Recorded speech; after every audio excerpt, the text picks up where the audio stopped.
Well, hey folks, it's your old pal King Krampus. Welcome back to Total Party Skills. Gonna talk about episode 2 of Willow.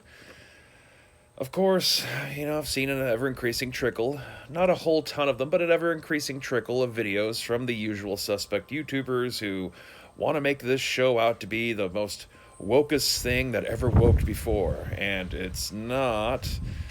I do feel like maybe some of what might cause people to kind of knee jerk start to think that's going on is, in a way though, there are some kind of parallels between these Willow sequels and the Star Wars sequels. Except I think the key difference here is that the people making Willow have learned from the mistakes and lessons that were to be gathered from the failures of the J.J. Abrams and Ryan Johnson trilogy. For starters, your empowerment female characters have flaws, deep flaws. The Princess Kit is clearly in the wrong a lot. Uh, Her attitude is not justified, and members of her crew don't let her get away with it.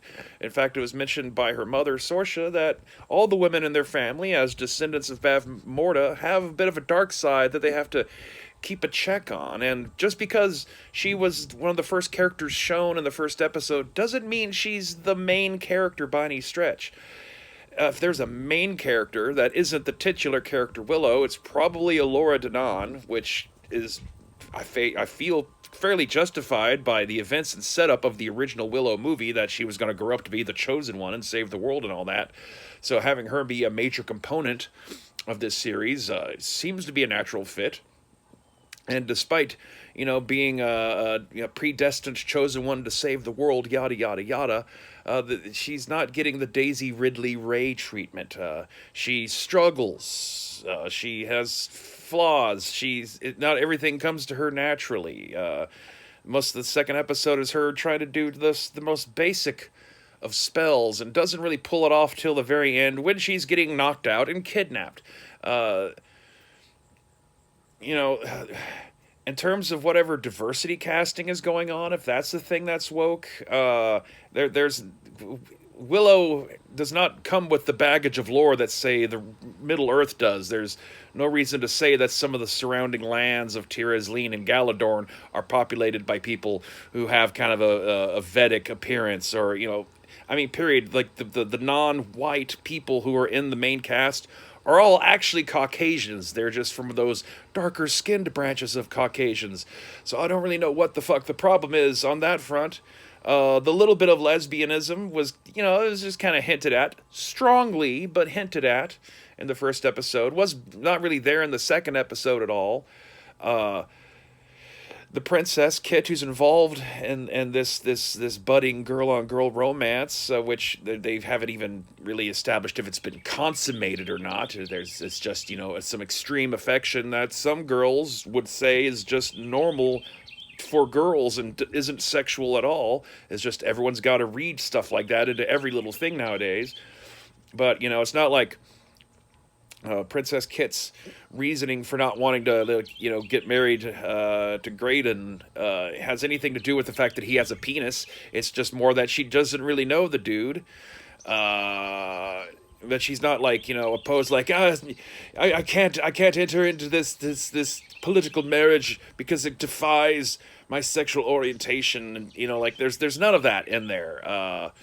In fact, you could almost say that it's kind of like anti-woke in that, both the noble children, Kit and Eric, are both sleeping with the help.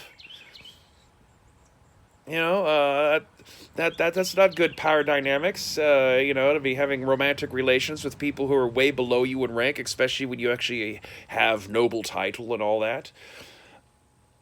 I guess some people don't like that Willow, isn't like Mordenkainen from D&D. He still seems to be Willow, a more thoughtful, humble kind of person.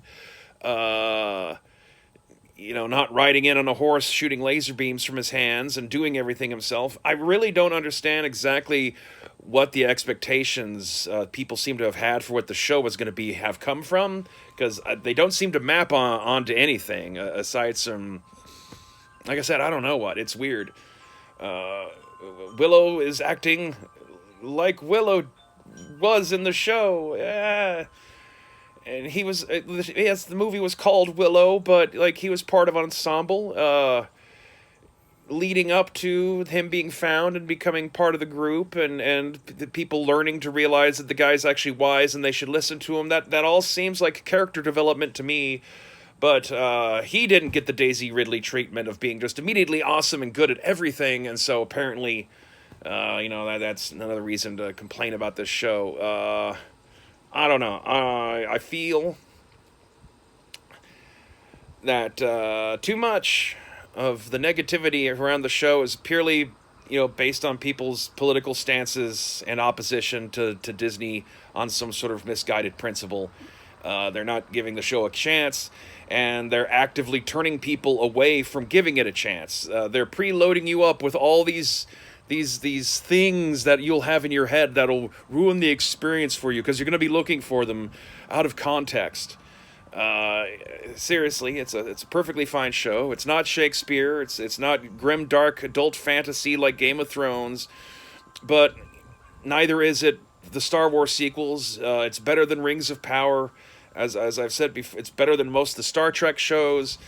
Of the various properties from the 80s that have been revived, admittedly, me saying this, I've only seen 2 episodes so far, but I'm feeling pretty satisfied with it compared to a lot of other properties that have been tried to be resurrected over the last several years.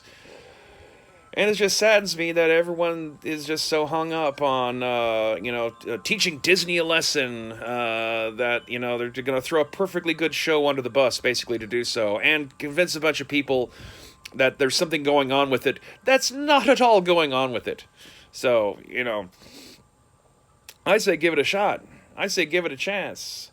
But, derision and hate clicks is what drives this platform. So obviously I'm in the wrong. And I guess on that note, have a Merry Krampus and stay waspinated.